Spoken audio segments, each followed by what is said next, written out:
My name is Holly Dixon, and I'm 32 years old. On my birthday, I walked into my parents' house expecting a surprise party. Instead, I found 200 relatives seated in rows like a courtroom, waiting to judge me. My mother ripped my childhood photos off the wall, one by one. My father stood up and read a bill for $400,000. Every cent he claimed they'd wasted raising me. My sister snatched my car keys from my hand and smiled. Dad already transferred the title to me. I walked out that door without saying a word. 4 days later, they were calling me 80 times a day, but I didn't answer. And here's why. Before I tell you what happened, please take a moment to like and subscribe, but only if you genuinely enjoy this story. Drop a comment telling me where you're watching from and what time it is there. Now let me take you back to where it all began. Growing up in the Dixon family, I learned early that there were two kinds of children, Megan and everyone else. My father, Richard Dixon, built a real estate company from the ground up. He was the kind of man who measured success in square footage and profit margins. My mother, Patricia, had been a teacher before she married him, but she traded lesson plans for dinner parties and social climbing. And then there was Megan, 4 years younger, impossibly pretty, and the undisputed princess of the household. I remember the day I got my full scholarship to the pre-med program. I was 16, standing on that stage, scanning the audience for my parents' faces. They weren't there. Megan had a ballet recital that afternoon. More important, my mother said later, not even looking up from her phone. When I graduated from nursing school at 22, top of my class, my mother's response was a sigh. If only you'd studied business like Megan, your father would finally have someone to take over the company. It didn't matter that Megan dropped out of that business program 2 years later. It didn't matter that I was saving lives in the ICU while she was maxing out credit cards. In my parents' eyes, Megan could do no wrong, and I could do nothing right. My beautiful youngest daughter, my mother would coo at family dinners, stroking Megan's hair. Holly, can't you learn something from your sister? I learned all right. I learned that love in this family came with conditions I could never meet. I learned to shrink myself, to stay quiet, to keep the peace. But there was one person who saw me differently, one person who loved me without conditions, and that person was about to change everything. My grandmother Eleanor was the only person in my family who ever made me feel like I belonged. When I told her I wanted to be a nurse instead of joining my father's company, she took my hands in hers. Her grip was warm, steady. Taking care of people is the most noble work there is, sweetheart. Don't let anyone tell you otherwise. 3 years ago, she was diagnosed with stage 4 cancer. The doctors gave her 18 months, maybe 2 years if she was lucky. My parents talked about hiring a full-time caregiver. Megan suggested a nursing home. It would be easier, she said, filing her nails. I quit my job that week, moved into Grandma's little house on the edge of town, spent the next 3 years measuring out her medications, holding her hand through the bad nights, reading to her when the pain made sleep impossible. Megan visited twice in those 3 years. My parents came once a month, stayed 30 minutes, and always left with some excuse about traffic or dinner reservations. But Grandma and we had something real. She told me stories about my grandfather, about her own dreams when she was young. She taught me that strength wasn't about fighting back. It was about knowing your worth, even when everyone around you forgot it. She passed 6 months ago, quietly in her sleep, with my hand in hers. At the funeral, my mother pulled me aside. Don't act like you sacrificed so much. It's not like she left you anything.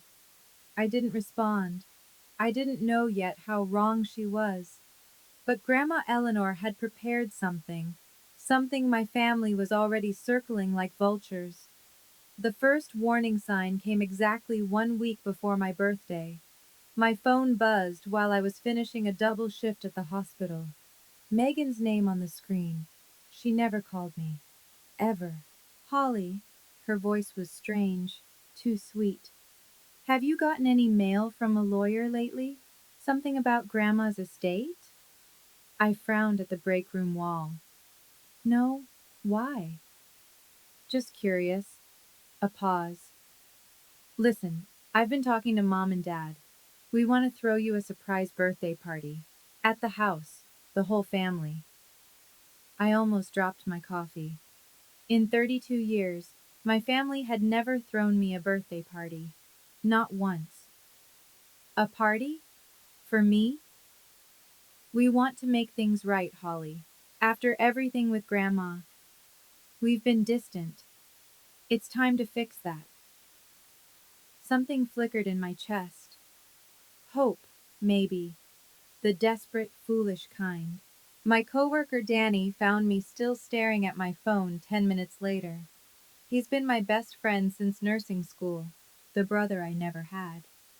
When I told him about the call, his expression darkened. Holly. He set down his clipboard. They've never thrown you a birthday party. Why start now? Maybe they feel guilty about Grandma. People don't change overnight. They just get better at hiding their intentions. I waved him off. You're being paranoid. But that night, lying in bed, I couldn't shake his words. The strange emphasis in Megan's voice, the question about the lawyer. Why would she ask about that? I told myself it was nothing. That maybe, finally, my family wanted to be a family. I had no idea what was really waiting for me. 3 days before the party, I ran into Aunt Ruth at the grocery store. Ruth was my mother's younger sister, the black sheep, according to my parents. She talked too much and didn't know her place. In other words, she told the truth, and my mother couldn't stand it. Holly. She grabbed my arm in the produce aisle, glancing around like we were being watched. Do you know about Megan? My stomach tightened. Know what? Ruth pulled me behind a display of watermelons. Her voice dropped to a whisper. She's in trouble. Bad trouble. She and Kyle invested everything in cryptocurrency, some scheme Kyle's friend recommended. And? They lost almost $200,000. They're drowning in debt, to the bank, to friends, to everyone. I felt the ground shift beneath me. Does Dad know? No, he's frantic. He's been trying to find money anywhere he can to bail her out. Ruth's grip tightened on my arm. I shouldn't be telling you this, Holly, but you deserve to know. Your family isn't planning a birthday party. They're planning something else. The fluorescent lights suddenly felt too bright. The cheerful store music too loud. What do you mean, something else? Ruth's eyes met mine. There was pity there, and fear. I don't know exactly, but they've been meeting, all three of them, talking about Grandma's estate, about some house. She released my arm. Be careful, Holly, please. She was gone before I could ask anything else, disappearing around the corner like she'd never been there at all. I stood alone among the watermelons, my heart pounding. What did any of this have to do with me? That night, I checked my mailbox for the first time in 2 weeks. Working night shifts at the hospital meant I often forgot about things like mail. Bills went on autopay. Everything important came through email. The physical mailbox was an afterthought. But Ruth's words echoed in my head. A lawyer. Grandma's estate. Some house. The envelope was buried beneath credit card offers and grocery flyers. Cream-colored heavy paper. In the corner, Law Offices of Gerald Whitmore. I tore it open on my front steps, reading by the glow of my phone. Dear Ms. Dixon, We respectfully request your presence at our offices to discuss matters pertaining to the estate of Eleanor Mitchell. Please contact us at your earliest convenience to schedule an appointment. My grandmother's house, the little place where I'd spent 3 years caring for her. I'd assumed it would go to my mother, or be divided among the whole family. That's how these things worked, wasn't it? But this letter was addressed only to me. I dialed the number with shaking fingers. A receptionist answered on the third ring. After a brief hold, she offered me an appointment, the day after my birthday. I hung up and sat in the darkness of my apartment, turning the envelope over in my hands. Megan had asked about a lawyer's letter. My parents were planning something about Grandma's estate. And now this. The pieces were there, but I couldn't quite fit them together. I decided to go to the party anyway. Whatever was happening, I needed to see it for myself. But I wouldn't walk in blind, not this time. That letter sat in my mailbox for 2 weeks. 2 weeks that could have changed everything if I had known what it contained. The night before the party, I couldn't sleep. I lay in bed, staring at the ceiling, thinking about all the times I'd swallowed my voice to keep the peace. When I was 20, my father bought Megan a brand new BMW for her 16th birthday. I'd saved for 3 years to afford my used Honda. No one saw anything wrong with this. When I turned 25, 26, 27, my mother forgot my birthday entirely. Megan got weekend spa trips. I got a text message. Sometimes. At Thanksgiving 2 years ago, Megan announced to the whole table that I was just a nurse because I wasn't smart enough to be a doctor. Everyone laughed. I smiled, said nothing. Every time I stayed silent, I told myself I was being mature, being the bigger person, keeping the family together. But lying there in the dark, I finally understood the truth. Every time I stayed silent to keep the peace, I lost a piece of myself. I thought about what I would lose if I kept this up. More years of being invisible, more holidays spent smiling through insults, more moments of watching my parents light up for Megan and look through me like I wasn't there. I would lose myself entirely, dissolve into the background of my own life until there was nothing left, no more. Whatever happened at that party, whatever my family was planning, I would not let them define me anymore. I would not shrink. I would not disappear. I pulled my grandmother's last letter from my nightstand and read her final words again. Live like you deserve to, sweetheart. I fell asleep with the letter pressed to my chest. I didn't know that promise would be tested in less than 24 hours. I pulled up to my parents' house wearing a navy blue dress, Grandma Eleanor's favorite color. The driveway was packed. Cars lined both sides of the street, spilling onto the neighbor's lawn, far more than I'd expected for a simple birthday party. My first real warning. I texted Danny before getting out. I'm here. Something feels off. Stay close to your phone. His reply came instantly. I'm parked 2 blocks away, just in case. Good old Danny, always prepared for the worst. The front door was unlocked. I stepped inside and froze. The living room had been transformed.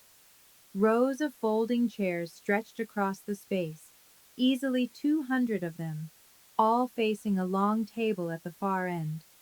Like a courtroom, like a trial, every chair was occupied. I recognized faces from childhood, aunts, uncles, cousins I hadn't seen in years, my parents' business partners, neighbors from the old street, even people I couldn't name, people who must have been invited just to fill seats. No balloons, no birthday cake, no streamers, just 200 pairs of eyes, all turning to stare at me. Megan appeared at my elbow, her smile too wide, too bright. You made it. Everyone's waiting. Waiting for what? My voice came out steadier than I felt. You'll see. She took my arm and guided me forward. Just go stand by the table. Where's the cake? Later. Megan, what is this? She didn't answer, just kept walking, her manicured nails digging into my sleeve. The crowd parted as we passed. No one said happy birthday. No one smiled. And then I was standing alone in front of that long table, 200 faces staring at me in silence. My father rose from his chair. My father picked up a microphone, the kind they use at weddings for speeches. Thank you all for coming. His voice echoed through the room. Tonight, our family needs to address an important matter. I scanned the crowd, found Aunt Ruth in the back corner, her face pale with dread. For 32 years, my father continued, turning to face me, your mother and I raised you, fed you, clothed you, paid for your education, gave you everything. Dad, my throat was dry. What's going on? Be quiet. I'm not finished. The room was absolutely silent. 200 people, not even breathing. He reached into his jacket and pulled out a thick stack of papers, held them up like evidence at a trial. This is a detailed accounting. Every dollar we spent on you, from the day you were born until you moved out. Food, medical bills, school supplies, birthday presents, everything. He flipped to the last page, running his finger down to the bottom. The total comes to $400,000. A murmur rippled through the crowd. Shocked whispers. Someone coughed. $400,000, my father repeated, his eyes locked on mine. That we wasted on a daughter who turned her back on this family. I didn't turn my back on anyone. You have two choices, Holly. He set the papers on the table with a heavy thud. Pay back every cent, or sign away your claim to your grandmother's house. My blood went cold. My claim to what? Don't play dumb. The lawyer sent you a letter. I haven't even read it yet. Doesn't matter. He slid a document across the table. Sign this. Give up the house. And we'll forget all about this bill. That's when my mother stood up. My mother walked to the family photo wall. I'd grown up staring at that wall. Generations of Dixons captured in gilded frames. My grandparents' wedding. My parents' honeymoon. Megan's ballet recitals. My graduation. Holidays and birthdays stretching back decades. My mother reached up and pulled down the first photo. Me at 5 years old, gap-toothed and grinning. 32 years. Her voice trembled with manufactured grief. 32 years of raising an ungrateful child. She ripped the photo in half. The sound cracked through the silence like a gunshot. I couldn't move, couldn't breathe. She grabbed another frame. My high school graduation. A daughter who only thinks of herself. Rip. My nursing school diploma photo. Who never appreciated anything we gave her. Rip. Then she reached for the photo that made my heart stop. Me and Grandma Eleanor, taken the week before she died. Both of us smiling, her hand in mine. A daughter who manipulated a dying old woman. Rip. The pieces fluttered to the floor like dead leaves. 200 people watched in silence. Not one of them moved. Not one of them objected. Then Megan was there, reaching into my purse. She pulled out my car keys with a triumphant smile. Oh, and this? She dangled them in front of my face. Dad already transferred the title to me. I need it more than you do. I looked at my mother, surrounded by the torn fragments of my existence. At my father, his hand on that stack of papers. At my sister, my keys in her fist. At 200 relatives who'd watched my family try to erase me, and done nothing. I could have cried. I could have begged. I did neither. I took a breath, then another. Grandma's voice echoed in my mind. You are enough, Holly. You always were. I looked at my father, really looked at him, at the desperation behind his anger, at the way his hands shook, just slightly, on that stack of papers. Dad? My voice was calm, calmer than I felt. Have you actually read Grandma's will? He blinked. What? Her will. The legal document. Have you read it yourself? I don't need to read it. The house was supposed to go to the family. You're sure about that? Something flickered across his face. Doubt, maybe. Or fear. You're asking me to sign away rights you haven't even verified. I kept my voice level, professional, like I was explaining a diagnosis to a patient. That's not how legal documents work. From the back of the room, Aunt Ruth gave me a small nod. I turned to Megan. How much do you owe exactly? Her face went white. What? The crypto investments. Kyle's sure thing. How deep are you? I don't know what you're talking about. I think you do. Whispers erupted through the crowd, confused glances, people shifting in their seats. My mother stepped forward. This isn't about Megan. This is about you being selfish. No, I held up my hand. This is about you trying to take something that might not be yours, without even bothering to check. Silence. I looked at the torn photos scattered at my mother's feet, at the car keys still clutched in Megan's fist, at my father's careful accounting of everything I'd supposedly cost him. Then I looked at the door. I won't sign anything tonight, and I certainly won't sign anything under duress in front of 200 people. My father slammed his palm on the table. Sign the paper, Holly, or you're no longer a Dixon. I stood still for a moment, looking at the 200 faces staring back at me. Some curious, some pitying, most just waiting to see what would happen next. This was their entertainment for the evening. My humiliation, served up like dinner theater. I reached up and touched the bracelet on my wrist. Grandmother's bracelet, the one she'd given me the day before she died. Slowly, deliberately, I unclasped it and slipped it into my pocket, close to my heart. They didn't deserve to see it. I will not sign anything tonight, I said, my voice carrying across the silent room. I will not make legal decisions while being publicly ambushed, and I will not stand here and let you erase me. My mother's face contorted. How dare you? You've torn my photos off your wall. I cut her off.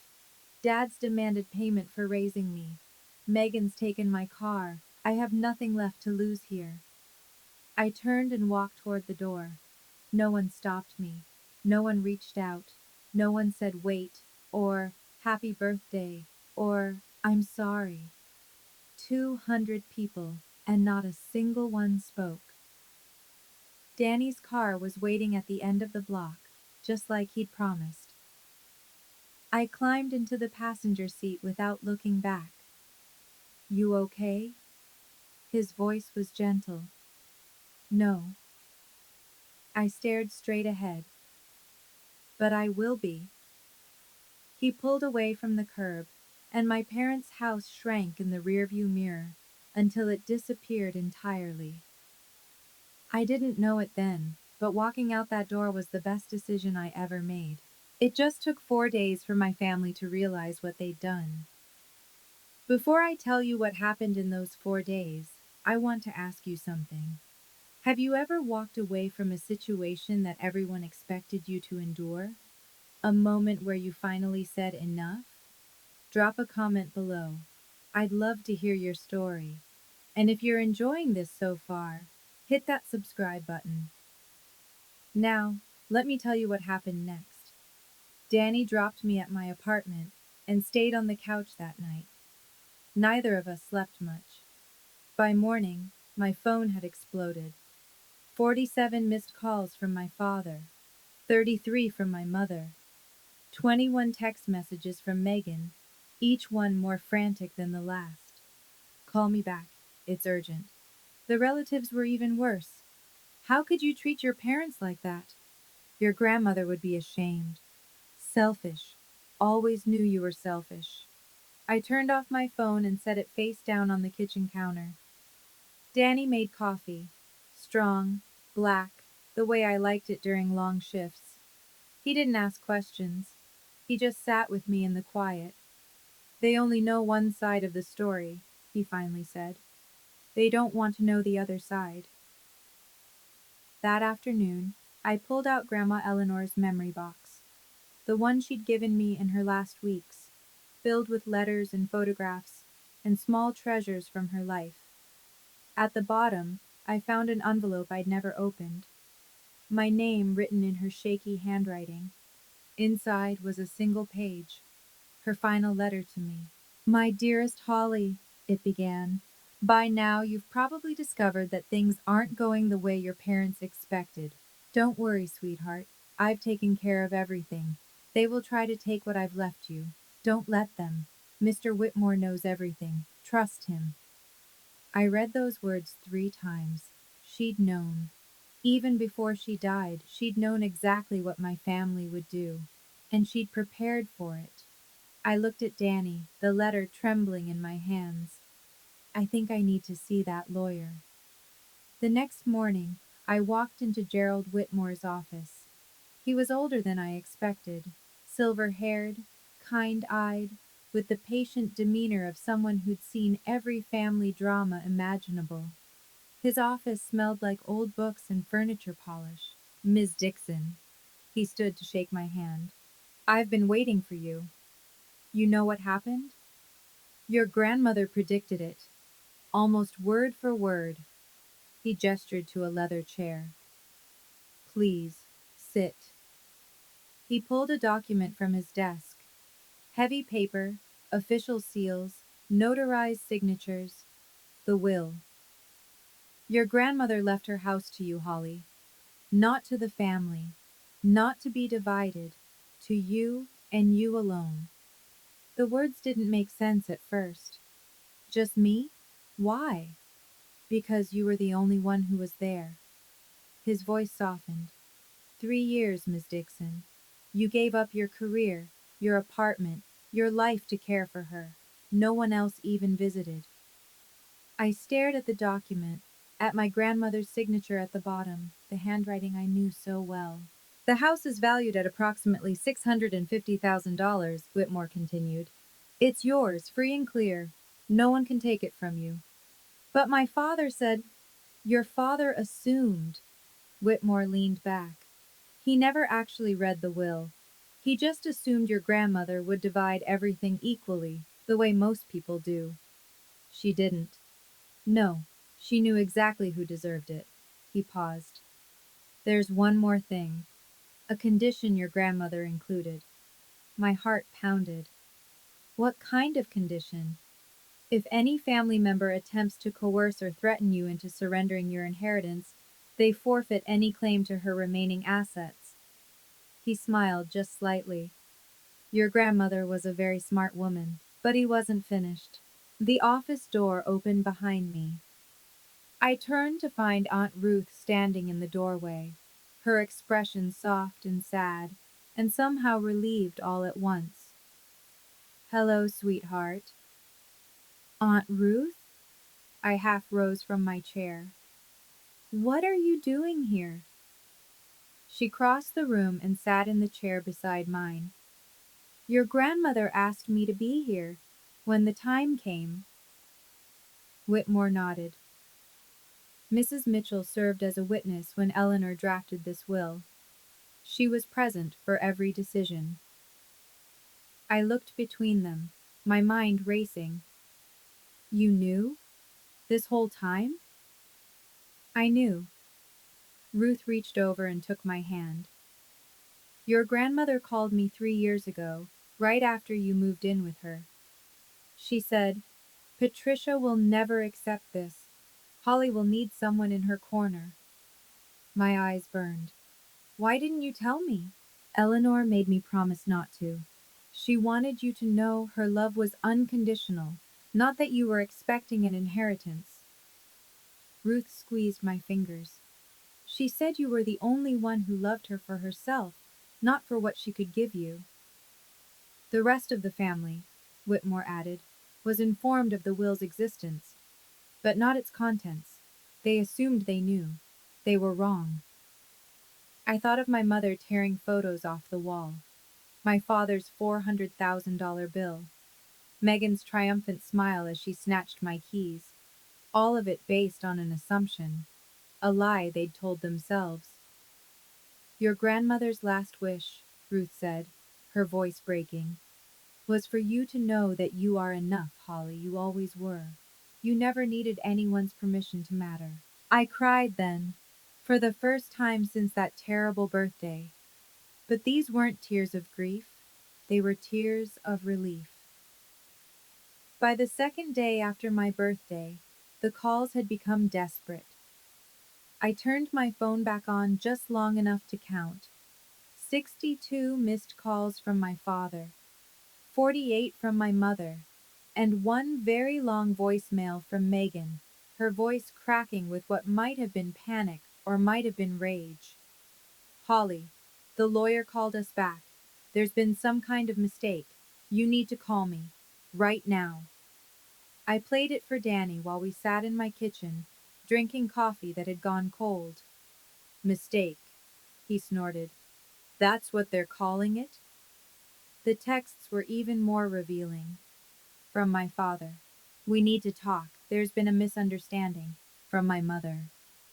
Holly, please, this isn't what we wanted. From Megan. The lawyer says you're the only heir?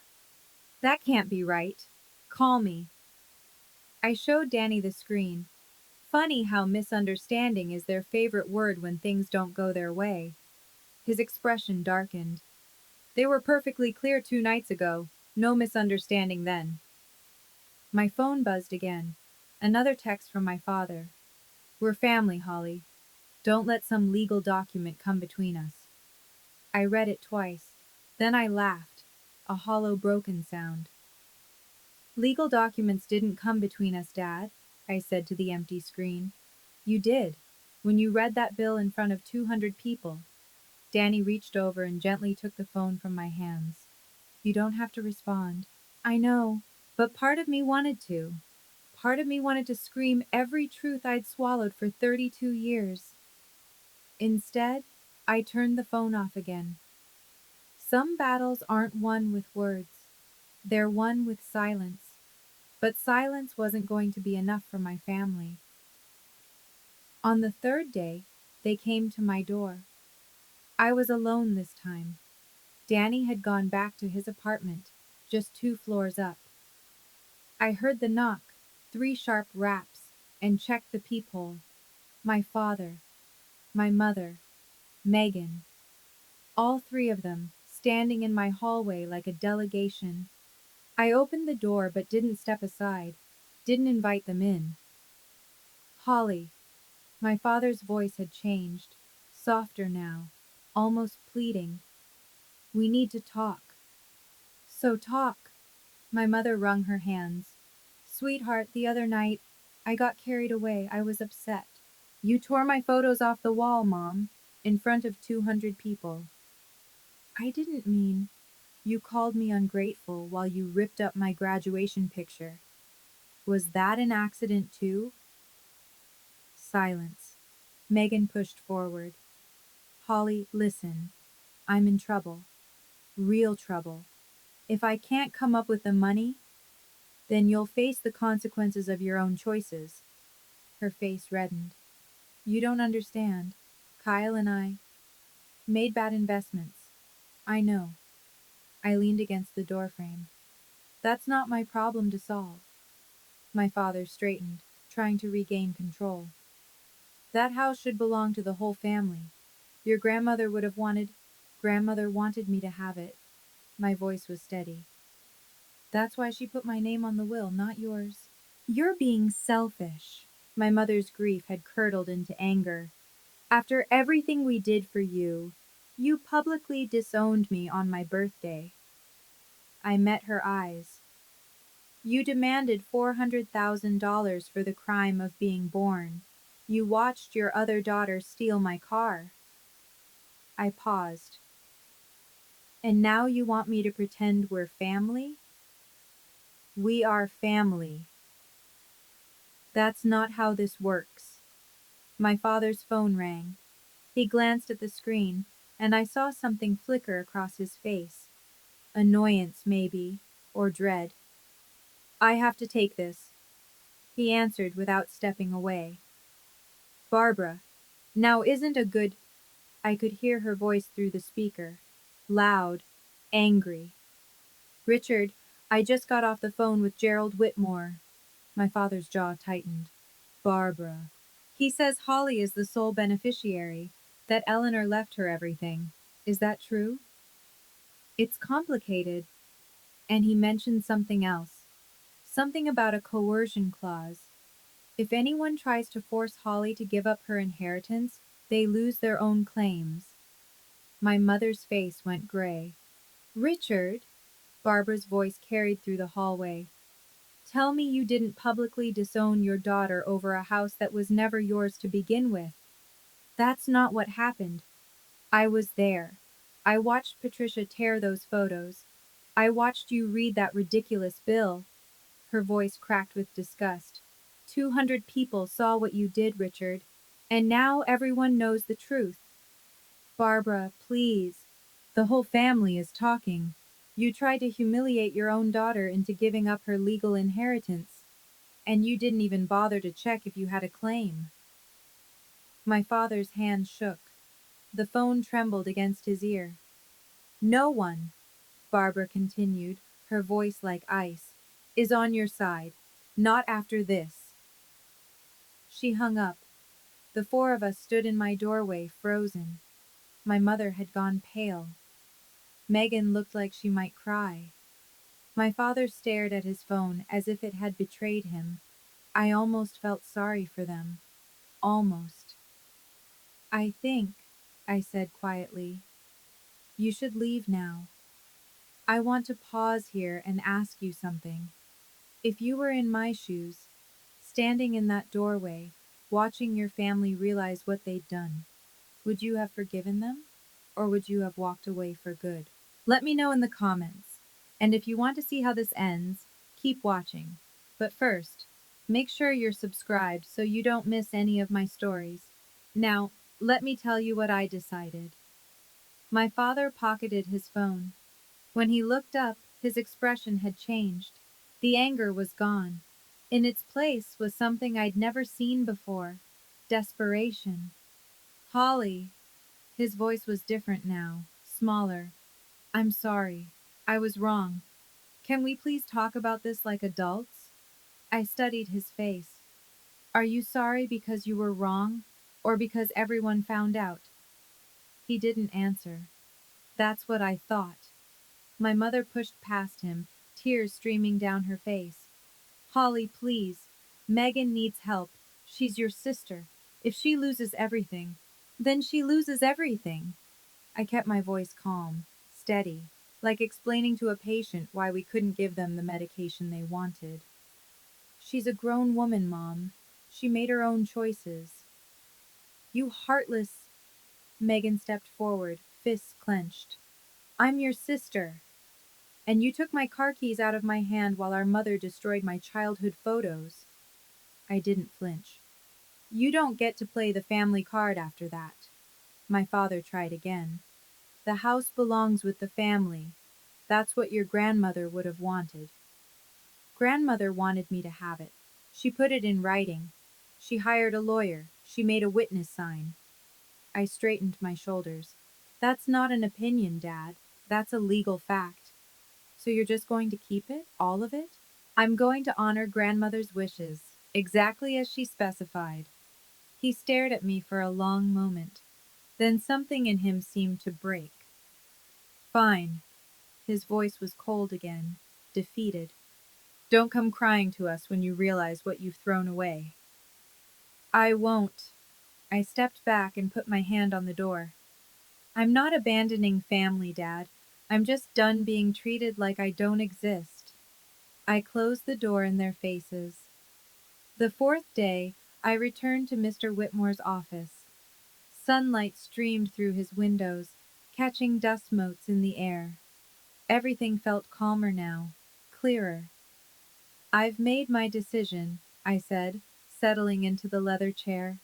I want to keep the house, but I don't want to sell it. Whitmore nodded, pulling out a fresh stack of documents. What would you like to do with it? Grandmother always said she wanted it to be a peaceful place, somewhere quiet, safe. I paused, remembering our conversations on her porch. I'll keep it exactly as she left it. Live in it. Take care of it. A fitting tribute. I signed the ownership transfer papers with a steady hand. Each signature felt like a small victory. There's one more matter, Whitmore said, sliding another document across the desk. Regarding the vehicle. I'd almost forgotten. The car Megan took. Your father had no legal authority to transfer the title. The vehicle was registered in your name, purchased with your funds. The transfer was invalid. What does that mean? It means we can file a complaint. Have the registration corrected. He leaned back. Essentially, get your car back. For the first time in days, I almost smiled. Let's do that. As I signed the last paper, I looked up. Mr. Whitmore, did my grandmother ever say anything about my family before she died? He was quiet for a moment. Then, she said, they won't understand, but Holly will, and that's enough. My eyes stung. She really knew them, didn't she? She knew all of you. He smiled gently. That's why she made the choices she did. I left his office with the deed in my hands and peace in my heart. The hard part was over. The healing was just beginning. Within a week, the fallout had spread far beyond my doorway. The 200 people who'd watched my public humiliation had started talking, and talking, and talking. News travels fast in families. It travels even faster when there's scandal involved. I heard about it from Aunt Ruth, who called me every few days now. Your parents' friends are distancing themselves, she told me over the phone. The Hendersons canceled their standing dinner date. The Watsons stopped returning calls. I didn't ask for that. You didn't have to. People saw what they did, Holly. They drew their own conclusions.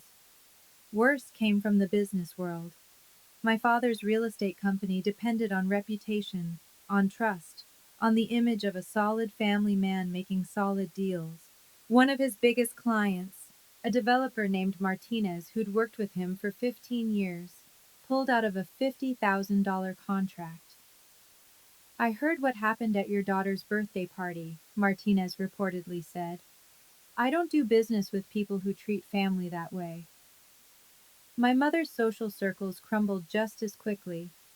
She'd been a member of the same charity board for 20 years. They quietly removed her from the committee. We need members who align with our values, the chair told her. I didn't feel triumphant hearing any of this, just tired and sad. They did this to themselves, Danny said when I told him. You didn't post anything online. You didn't tell anyone. They were the ones who invited 200 witnesses. He was right. The truth has a way of speaking for itself. I didn't need to say a word. My silence was louder than anything I could have said. But while my parents dealt with their social consequences, Megan was facing something much worse. A month later, Aunt Ruth brought me the news about Megan. We were sitting on my apartment balcony, drinking tea in the autumn sunlight.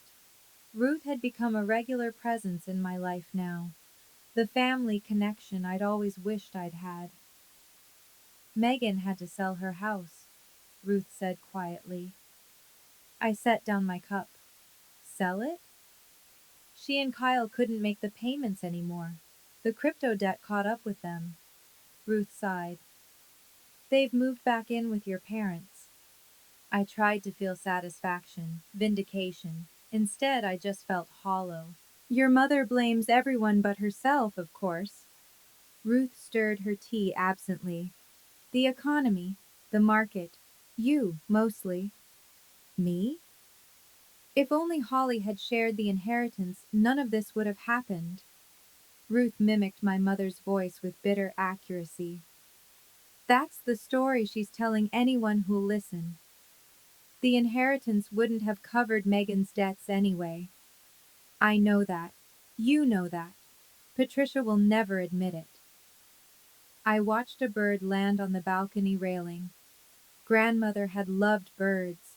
She used to leave seed out for them every morning. Do you regret it? Ruth asked after a moment. Any of it? I thought carefully before answering. I regret that they never saw me as part of the family, that nothing I did was ever enough. I paused. But I don't regret standing up for myself. Not anymore. Ruth reached over and squeezed my hand. Eleanor would be so proud of you. I hope so. We sat in comfortable silence, watching the sun sink lower. Megan's debt was never my responsibility, but somehow, my family had made me feel like it was. For 32 years, I'd carried guilt that didn't belong to me. Not anymore. 2 weeks later, I got my car back. The legal process had been surprisingly simple. Mr. Whitmore filed the paperwork, proving that the title transfer was invalid. The vehicle had been registered in my name, purchased with my money. My father had no authority to give it away. A police officer accompanied me to my parents' house to retrieve it. I'd been dreading this moment. Another confrontation, another scene. But when we pulled up, the house looked smaller somehow, less imposing. Megan met us at the door. Her face was drawn, tired. She looked like she'd aged 5 years in 5 weeks. She held out my keys without a word. Thank you, I said, and meant it. For a moment, something flickered in her eyes. Shame, maybe, or regret. But then her expression hardened, and she turned away, disappearing back into the house without another word. I didn't see my parents. I didn't want to. As I walked to my car, a voice called from behind me. Holly! I turned. Aunt Ruth stood on the front steps, having come out through the side door. Are you okay? I looked at the house where I'd grown up, the windows I used to look out of, dreaming of something more, the front yard where I'd played alone while Megan had friends over. I'm learning how to be okay, I said honestly. Ruth smiled, her eyes glistening. That's enough. I climbed into my car, and started the engine. The familiar hum settled something in my chest. Getting my car back wasn't really about the car. It was about taking back what was mine, including my dignity.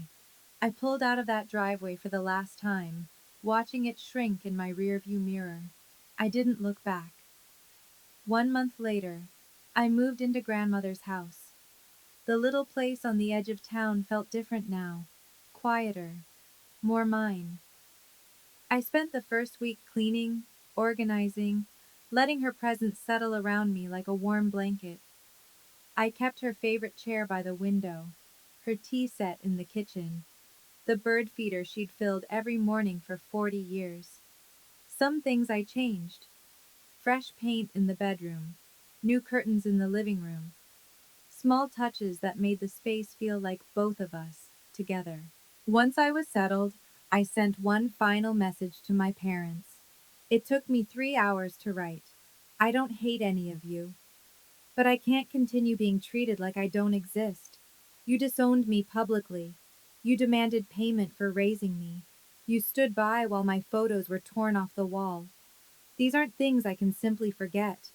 If there ever comes a day when you want a real relationship, not based on money, not based on obligation, but on genuine care, you know how to reach me. Until then, I need distance. Please respect that. I hit send and turned off my phone. No one replied. I wasn't surprised. Part of me was relieved. In the weeks that followed, I built a new life. Danny came over every Saturday for dinner. Aunt Ruth visited on Sunday afternoons. My coworkers from the hospital became closer friends than I'd ever allowed before. I wasn't alone. I had family. They just weren't related to me by blood. And somehow, that made them more precious. I stood on grandmother's porch one evening, watching the sunset paint the sky orange and gold. I'm figuring it out, Grandma, I whispered, just like you said I would. 3 months later, I sat on grandmother's porch with her last letter in my hands. The paper had grown soft from all the times I'd read it. The ink was starting to fade in places. But those final words still hit me like the first time. Live like you deserve to, sweetheart. For 32 years, I'd been waiting for my family to see me, to value me, to love me the way I loved them. I'd shrunk myself to fit their expectations, silenced my voice to keep their peace, given up pieces of my soul every time I let their cruelty slide. It took being publicly disowned on my birthday, in front of 200 people, to finally understand. I never needed their permission to matter. Grandmother knew that. She'd always known. That's why she left me the house. Not because of the money or the property or any material value, but because she wanted me to have proof. Physical, undeniable proof that someone in my family had seen me all along. I wasn't the ungrateful daughter they'd painted me as. I wasn't the burden, the disappointment, the failure. I was the one who showed up, the one who stayed, the one who loved without conditions. And that was enough. The sun was setting now, painting the sky in colors grandmother would have loved. Somewhere in the trees, a bird was singing. I miss you, Grandma, I said to the empty chair beside me. Every single day. The breeze picked up, rustling through the leaves like a whisper, like an answer. I folded the letter carefully and pressed it to my heart. Thank you, I whispered, for seeing me, for believing in me, for giving me permission to choose myself. After all, that's what she'd really left me. Not a house. Permission. That's my story. It wasn't easy to tell, but I hope it helped someone out there who's going through something similar. Here's what I learned. Setting boundaries isn't selfish. Sometimes it's the only way to survive. If this story resonated with you, please like, subscribe, and share it with someone who needs to hear it. Check out the description for more stories like this one. Thank you for listening. I'll see you in the next one.